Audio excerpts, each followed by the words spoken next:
नमस्कार, वंदे मातरम दोस्तों, हमारा हिंदुस्तान यूट्यूब चैनल पर आप सभी का हार्दिक स्वागत है। दोस्तों आज दिनांक 27 फरवरी 2023 वार सोमवार हो चुका है और इस वक्त की ईपीएस पेंशन वृद्धि को लेकर बहुत बड़ी खबर सामने आई है। जी हां दोस्तों, ये खबर सभी पेंशनरों को खुश कर देने वाली है। इस अपडेट के बारे में इस वीडियो के माध्यम से सारी जानकारी दी जाएगी, इसलिए इस वीडियो को शुरू से अंत तक जरूर देखें।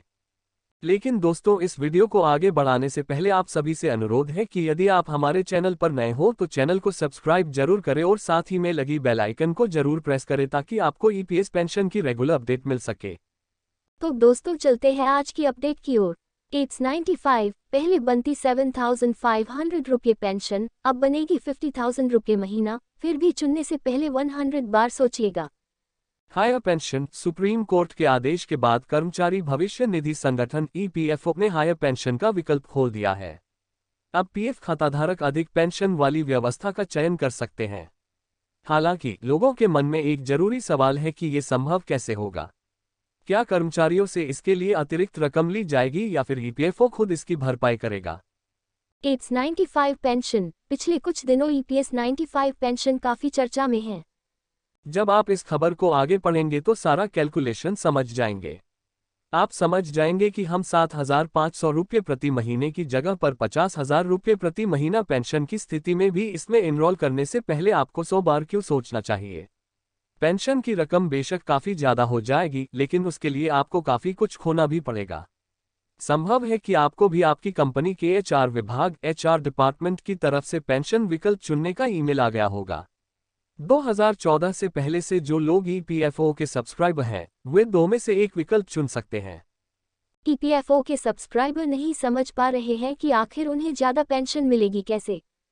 क्या उनके हाथ में आने वाले वेतन में से कुछ कटौती करके पैसा पेंशन फंड में डाला जाएगा या फिर किसी और तरीके से इसे बढ़ाया जाएगा।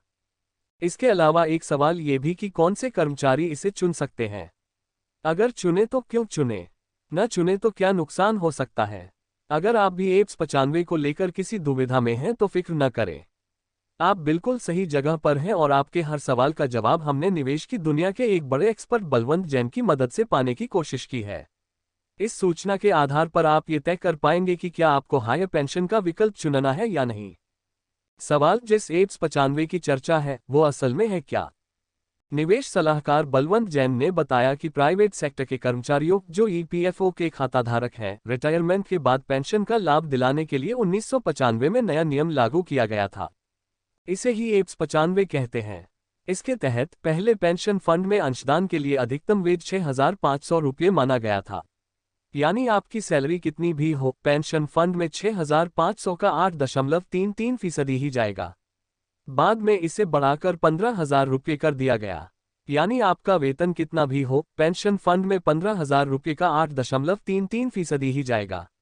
लेकिन 2014 के बाद इस कैप को खत्म कर दिया गया और कर्मचारी को अपने बेसिक और डीए की कुल रकम पर 8.33% पेंशन फंड में अंशदान की छूट मिल गई।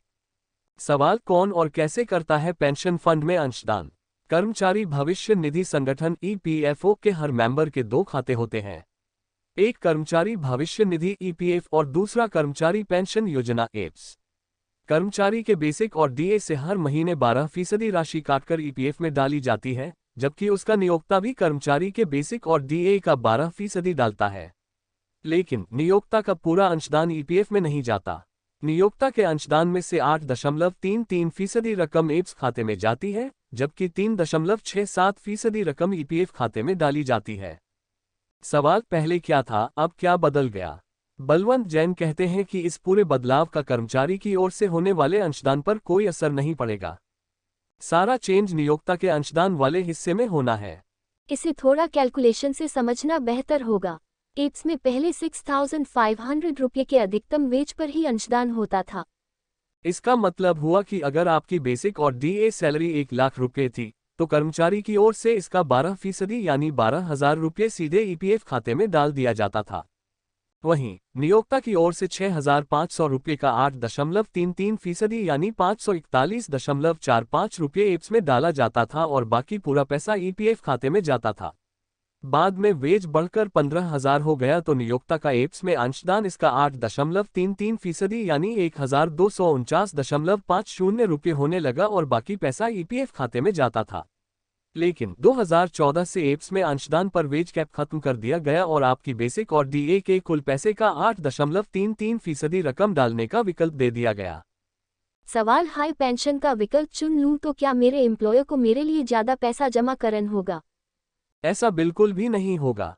इसमें न तो नियोक्ता पर कोई बोझ पड़ने वाला है और न ही कर्मचारी पर।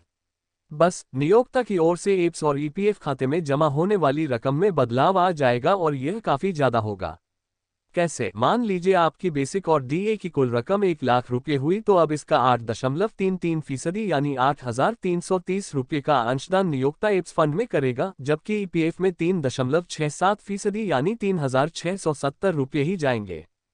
सवाल, ज्यादा पेंशन मतलब कितनी ज्यादा? ये सबसे इस पूरे बदलाव का सबसे अहम सवाल है और इसका जवाब भी काफी रोचक है। दरअसल पहले पीएफ खाता धारक पीएफ अकाउंट होल्डर के लिए पेंशन की गणना 6,500 रुपये के वेतन को ही आधार मानकर की जाती थी। इसका फॉर्मूला था पेंशन योग्य वेतन x नौकरी की साल 70। अगर किसी व्यक्ति ने 35 साल की नौकरी की तो इस फॉर्मूले पर वह रिटायरमेंट के बाद 3,250 रुपये पेंशन का हकदार होगा। ईपीएफ वेज बढ़कर 15,000 हुआ तब इसी फॉर्मूले पर पेंशन बढ़कर 7,500 रुपये महीने पहुंच गई। यानी 35 साल नौकरी के बाद रिटायर हुआ तो मासिक पेंशन 7,500 रुपये बनेगी।